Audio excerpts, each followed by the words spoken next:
Оперативниот план за 2026 година го помина и последниот филтер. Комисијата за заштита на конкуренцијата денеска даде зелено светло за предложените мерки со што планот веќе станува и активен.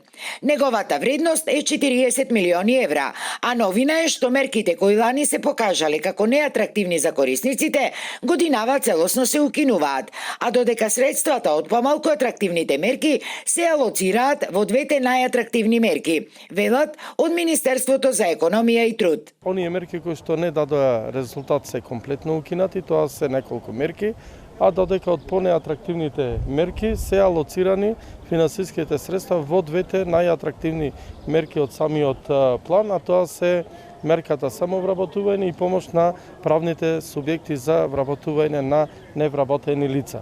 Главната цел на оперативниот план за 2026 година е вработување пред се на млади луѓе до 29 години. Годинава право на апликација за мерките ќе имаат само оние лица кои што имаат завршено минимум средно образование.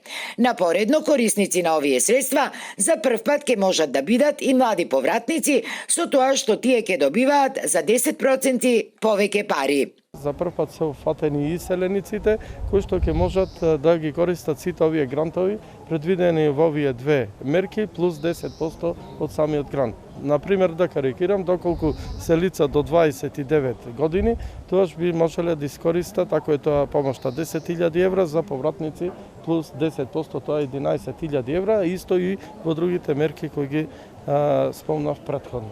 Лани со овие мерки се вработиле околу 4.500 млади луѓе. Со алоцирањето на средствата од неатрактивните во атрактивните мерки, годинава се очекува тој број да достигне од 5.500 до 6.000 невработени лица. Јавниот повик за аплицирање ќе биде објавен наредната недела.